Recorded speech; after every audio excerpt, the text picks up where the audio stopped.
mengibarkan bendera dengan balon.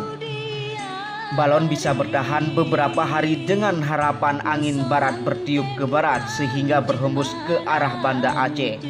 Masyarakat diharapkan agar mengabadikan penerbangan balon ini dengan kamera dan ini sebagai bukti komitmen perjuangan dengan damai.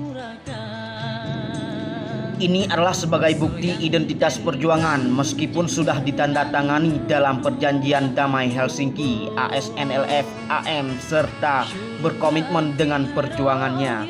Melepaskan kain ucapan selamat beserta bendera di udara dengan pertimbangan lama, bertahan dan agar lebih selamat serta sulit dijangkau oleh tentara penjajah.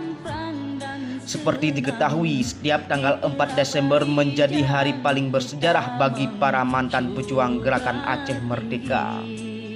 Pada tanggal tersebut, setiap tahun diperingati sebagai hari kelahiran organisasi GAM yang diproklamirkan oleh Tengku Hasan Muhammad Titiro.